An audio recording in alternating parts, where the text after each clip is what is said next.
Essex, a helping hand with your land.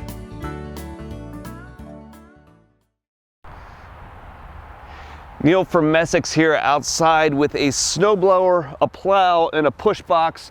We're gonna have a short conversation today about different snow weapons and what might be the best implement for your snow removal chores.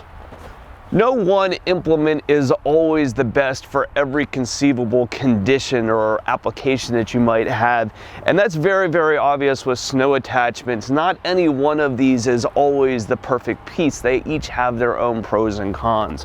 Starting here with the snowblower. Snowblowers are fantastic in those big, heavy snows where things like blades or push boxes just accumulate too much material out in front.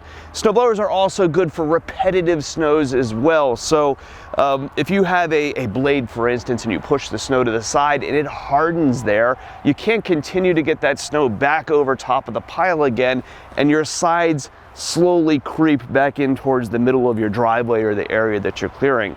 Being that the snowblower can chuck the snow, it'll take it and throw it up over those sides, and you can always continue to push those edges back as you continue to clear if you have long snow seasons.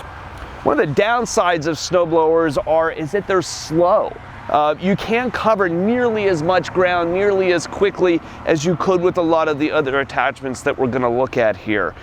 They also are really demanding on the machine. PTO driven snowblowers, smaller ones, can work fairly efficiently at low horsepowers, but these skid loader ones that we often see contractors and stuff running sometimes don't work great on smaller units. It takes a lot of hydraulic flow to run a skid loader mounted snowblower properly. Most of these, while they do make standard flow models, we're going to really encourage customers to have high flow equipment in order to run a snowblower like this, so that you're getting enough hydraulic horsepower out into that piece in order to really work efficiently. Snow blades are perhaps the fastest way to get most snows removed. If you've got really long straight shots, say long lanes or driveways or roads to clear, angling a blade sideways and driving quickly and rolling that snow off the side is going to be the quickest and most efficient way to get it out of the way. It does have its limitations though. Blades aren't very good at doing things like wide open parking lots, cleaning up the edges of the spoils falling off the sides and stuff in a big wide open space, and having to continually roll piles over on top of themselves. It can make this a really challenging piece to use if you have, say, parking lots to clear. But blades are great for those long shots. It's a very quick and efficient implement. They fit well onto most equipment. It's a piece that you can put on to most any tractor, skid steer, you name it, you'll be able to find a snow blade for it. And there are some features and stuff that are fairly important to look at in this kind of thing. For one, in the width of your implement, you typically want to be a good 12 inches plus wider than what your machine is, so that when you angle this thing sideways, you're still adequately covering your tire track. You want to pay attention to the type of trip that these things have. There's always going to be some kind of safety trips in case you happen to catch a manhole cover.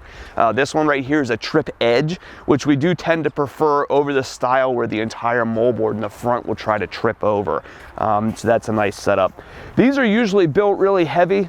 This particular Vernig one is fantastic. You'll sometimes see some guys do a little bit of limited dirt work with one of these if you have some soft material and stuff that needs to be moved around throughout the year. Third in our lineup down here is the push box. Push boxes are something that are usually my choice to go to if I have snow removal that I'm going to do. I like the boxes because the wings on the side will help catch that material and allow you to efficiently get the job done with not having little dribbles left over off the sides of your plow. Not great for long shots, right? You're only going to go so far before you get so much material in front of that push box that it's not able to continue to push it forward. So it'll have its limitations when it comes to those lanes and roads, but is really, really good and very effective for things like parking lots or intersections and those kinds of things where you want to try to get things as clean as possible. Push boxes also usually will have options for rubber or plastic edges on the bottom of them to keep from marring up driveways. This is one thing that I'm seeing a lot of increased interest in lately, particularly on small tractors. Because you can have that edge on the bottom for people that have new driveways, new homes, and those kinds of things, that edge will keep you from marring up your brand new asphalt surfaces. So even on a lot of our small compact tractors now, we're starting to sell push boxes because of that specific option. Some of the better boxes like this Vernig are going to have a little bit of left-right flex in them. If you look in the backing plate here, you can see it's not rigidly tied to the machine. That's going to allow it to flex and contour the ground a little bit better so you're not letting snow drip out underneath of it. You'll see a wide range of pricing on these things. They can be actually really inexpensive because it's some simple steel with simple welds, but the better ones are gonna have things like adjustable wings or left-right float and some things that just make them a little bit nicer to use and a more efficient implement. So it's one of those things you do pay for the features, but the really basic ones are really cheap, and for that reason a great implement to have on hand. Another cool thing that push boxes can do that pretty much every other snow implement can't is pull backwards. If you notice these holes here in the top of the wing, you can get an additional plate that will go across the top here. So if you're a snow contractor and you need to pull back from a garage door, you can roll that box forward, use that front lip in order to catch the snow and pull backwards. That's a function you can't do with, say, a snowblower or a blade. The final snow implement is your loader bucket, right? Most all of our tractors, skid steers, construction equipment are going to have some kind of bucket on it for the year-round work that you're doing, and that bucket also works just fine for most of your snowfalls. A bucket like this is usually good for those light snows when you're getting 2, 3, 4 inches or so. When you start to get higher volumes, it starts to become pretty challenging in order to get those volumes of snow moved to the right place with a standard dirt bucket like this.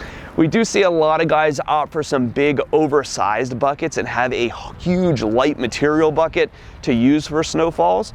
In fact, that's one piece that we use ourselves often here around our parking lots and stuff, is a big oversized snow bucket.